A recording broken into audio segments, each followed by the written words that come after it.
ایسا کیوں ہوتا ہے کہ انسان جس چیز کو اچھا سمجھتا ہے اسے نہیں کرتا اور جسے برا سمجھتا ہے اسے کر گزرتا ہے؟ انسان اپنی پیدائش اور وجہ تخلیق سے آشنا نہیں ہو سکا۔ جب تک اسے اپنی پیدائش یا وجہ تخلیق سے آشنائی نہ ہو تو اس کا ہر عمل کسی نہ کسی چیز سے منسلک ہوتا رہتا ہے۔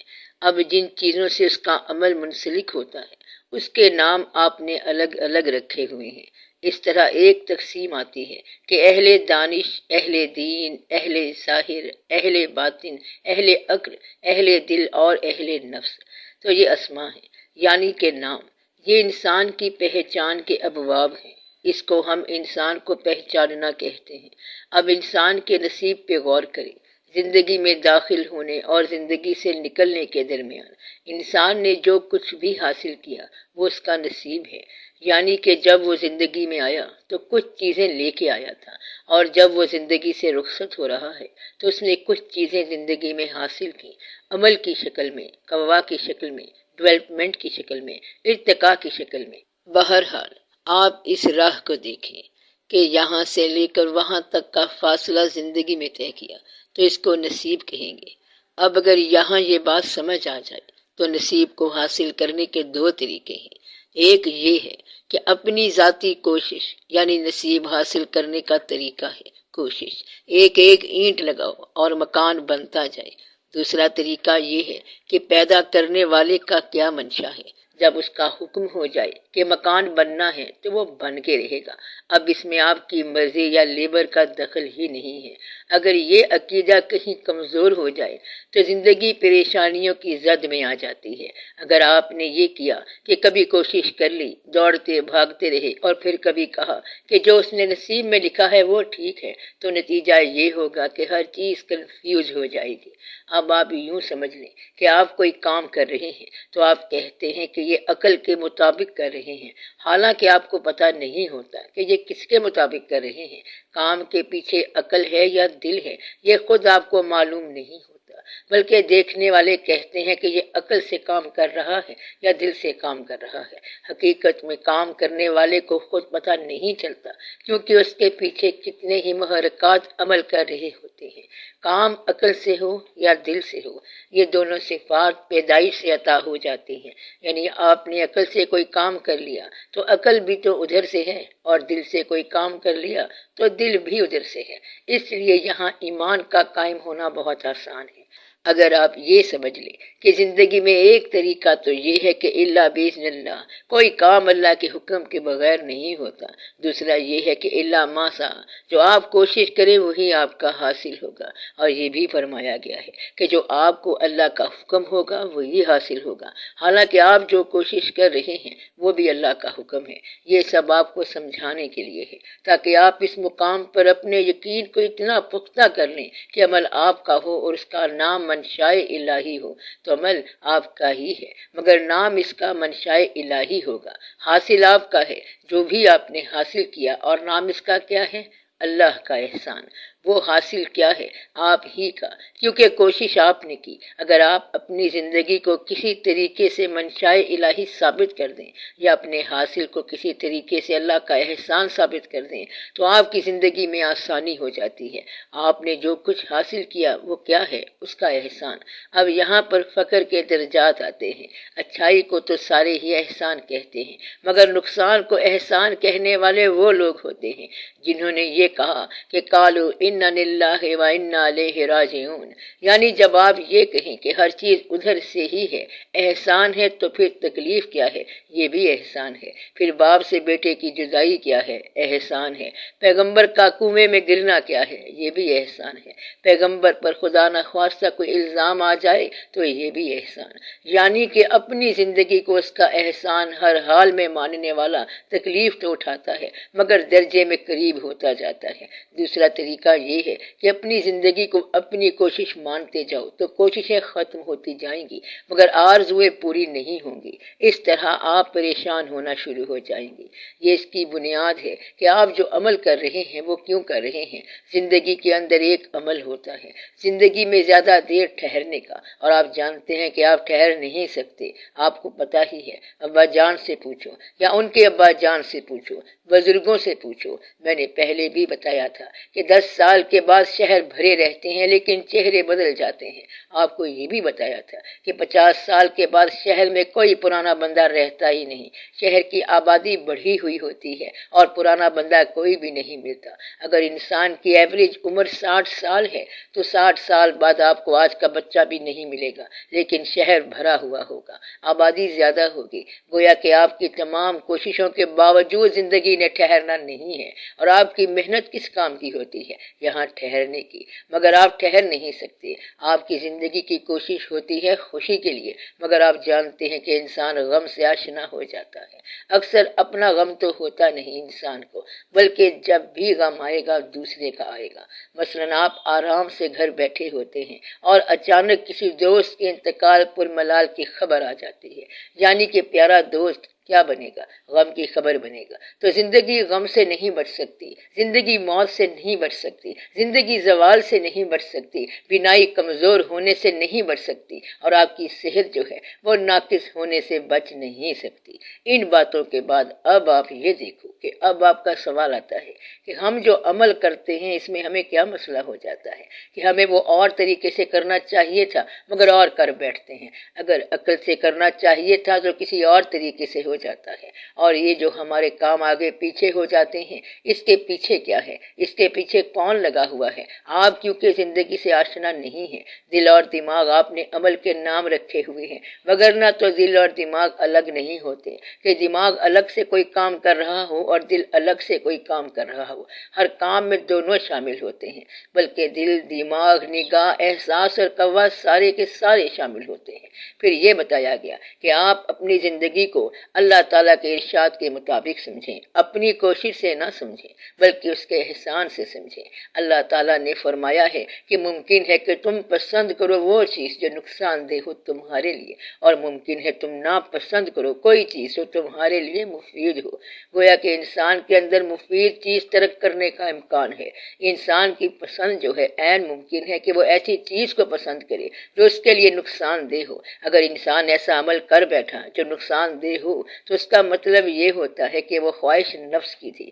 اپنے ساتھ دشمنی کا عمل نہ دل کا ہوتا ہے اور نہ دماغ کا ہوتا ہے، بلکہ وہ بد نصیبی کا ہوتا ہے، اور یہ بد نصیبی نفس کی وجہ سے ہوتی ہے۔ غلط عمل کس کا ہوتا ہے؟ نفس کا۔ کہتے ہیں کہ یہ اس کا نفس تھا، خواہش نفس تھی، نفسانی خواہش تھی۔ تو جو نفس ہوتا ہے وہ دماغ بن کے بھی عمل کرتا ہے اور دل بن کے بھی عمل کرتا ہے۔ مثلا ایک صاحب نفس ہے، یعنی نفس کا بندہ، اگر وہ مسجد میں جائے تو بھی نفس والا ہوگا۔ وہ مسجد میں اس وقت جائے گا جب دکھاوے کا وقت ہوگا، تو یہ صاحب نفس ہے، اور یہ جو کام کرے گا اس میں نفسانی خواہش ہوگی۔ اور جو نیک آدمی ہے، دل والا آدمی ہے، وہ ہر کام میں نیکی کا انداز رکھے گا۔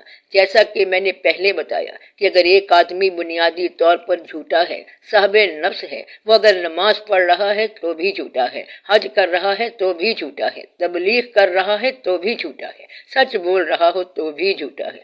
جھوٹا آدمی اگر سچ بول رہا ہو تو بھی جھوٹ ہے، اس کے سچ کے پیچھے بھی شرارت ہوگی۔ اب آپ اللہ کا حکم دیکھو کہ جب جھوٹے لوگوں نے مسجد بنائی تو اللہ کریم نے حکم دیا کہ اس مسجد کو گرا دو، اس کے پیچھے شرارت ہے۔ تو جھوٹے نے سچ کہا مگر وہ بھی جھوٹ تھا۔ ایک اور جگہ اللہ کریم کا اپنا ارشاد ہے کہ جب یہ جھوٹے منافق آپ صلی اللہ علیہ وآلہ وسلم کے پاس آتے ہیں اور آ کے یہ کہتے ہیں کہ ہم گواہی دیتے ہیں کہ آپ صلی اللہ علیہ وسلم اللہ کے سچے رسول ہیں، تو اے میرے حبیب صلی اللہ علیہ وآلہ وسلم، میں تو جانتا ہوں کہ آپ صلی اللہ علیہ وسلم سچے رسول ہیں، مگر میں گواہی دیتا ہوں کہ یہ جھوٹ کہہ رہے ہیں۔ یعنی اگر جھوٹا آدمی رسالت کی گواہی دے دے تو وہ بھی جھوٹا ہے۔ گویا کہ بنیادی طور پہ ایمفیسس ہوتا ہے انداز پر۔ اسی طرح اگر یہ بات سمجھ آ گئی تو صاحبان نصیب جو ہیں، اگر ان کا عمل بظاہر کمزور ہو تو بھی ان کا نصیب بلند ہے، عروج پر ہے۔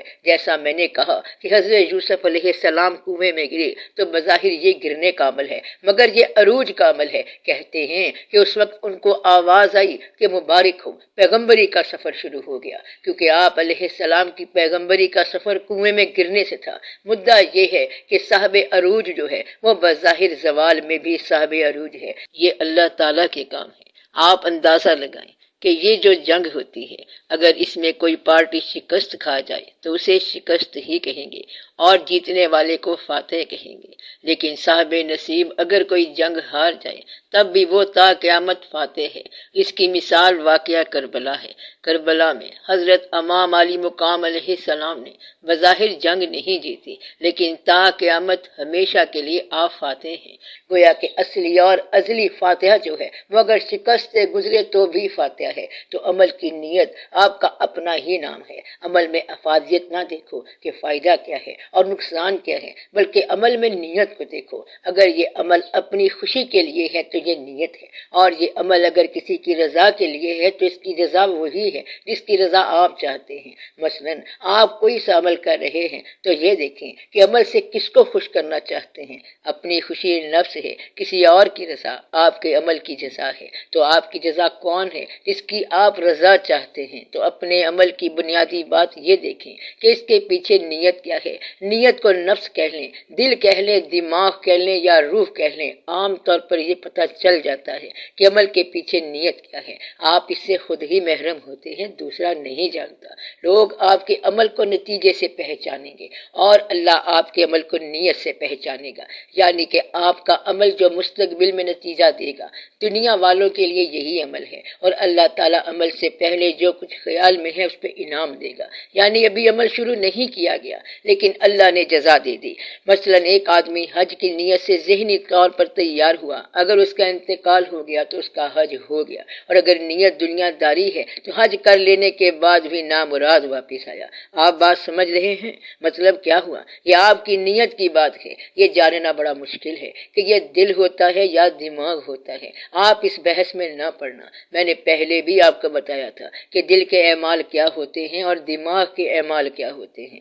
صاحب دل کون ہوتا ہے اور صاحب دماغ کون ہوتا ہے؟ کیسے جانیں گی کہ یہ دل والا عمل ہے یا دماغ والا عمل ہے؟ یہ تو آسان بات ہے۔ جس میں آپ کچھ لینا چاہیں تو یہ دماغ کا عمل ہے، اور جب کچھ دینا چاہیں تو یہ دل کا عمل ہے۔ اہل دل احسار کرتے ہیں اور اہل دماغ حاصل کرتے ہیں۔ تو اہل ظاہر کون ہیں؟ حاصل کرنے والے، انہیں کہیں گے اہل دماغ۔ اہل دماغ سے اگر اللہ میاں یہ کہے کہ تجھے دوزخ میں بھیجیں یا جنت میں، تو اس نے کہنا ہے کہ جہاں پیسے زیادہ ملیں۔ یہ اہل دماغ ہوتا ہے۔ اہل دل کہتا ہے کہ جو تیری رضا ہے، تو اہل دل حاصل نہیں کرتا بلکہ وہ رضا چاہتا ہے، احسار کرتا ہے۔ وہ کہتا ہے کہ تیری مہربانی ہے کہ تو نے میری زندگی کی قربانی قبول کر لی، اور اہل دماغ کیا کہتا ہے؟ تو نے میری زندگی ضائع کر دی۔ اب دونوں احکام اللہ کی طرف سے ہیں۔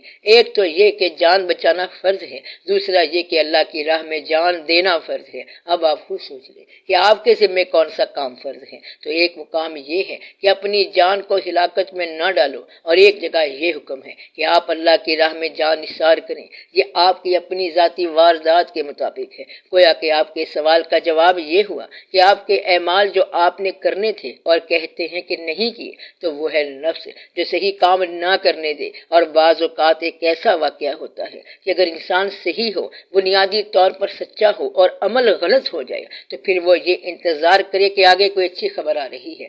اگر اسے لگے کہ ایسا کام آج تک نہیں ہوا، یہ بندہ سچا ہے، آخر یہ کیا حرکت کر گیا، تو آپ دیکھیں کہ اس کے اندر کوئی جواز ہوگا۔ ایک آدمی بہت مشہور اور نیک آدمی کسی بستی میں جانے لگا۔ روزوں کا مہینہ تھا۔ اسے پتا چلا کہ بستی کے لوگ استقبال کے لیے کھڑے ہیں، تو ان کے سامنے اس نے پانی پینا شروع کر دیا، کھانا شروع کر دیا۔ لوگوں نے کہا یہ کیا فقیر درویش ہیں؟ ان کے مریدوں نے کہا کہ سرکار یہ آپ نے کیا کیا؟ انہوں نے کہا کہ میرے لیے 60 روزے رکھنا بہتر ہے، لیکن لیکن نفس کی جو خوراک ہے یعنی تعریف تو میں اس سے بچ گیا ہوں۔ روزے تو ہم رکھتے ہی رہتے ہیں، مگر یہ جو مقام آیا تھا کہ اپنی تعریف اپنے منہ پہ سننا، اس مصیبت سے ہم بچ گئے۔ تو اپنی تعریف سننا ایک مصیبت ہے، اور عذاب کیا ہے؟ اپنی تعریف خود کرنا۔ تو اپنی تعریف سننا کیا ہے؟ مصیبت، اور اپنی تعریف خود کرنا کیا ہے؟ عذاب۔ ان سے بچنا چاہیے۔ بہتر یہ ہے کہ وہ اعمال کریں جو اعمال ٹھہرنے والے ہیں، جن سے آپ زندگی کو ٹھہرانا چاہتے ہیں۔ یہ عام طور پر دنیا کی بات ہے، ظاہر کی بات ہے، دماغ کی بات ہے، اور وہ عمل جن سے آپ دنیا سے نکلنے کی بات کریں وہ ہے دین، وہ ہے دل، اور وہ ہے نیکی۔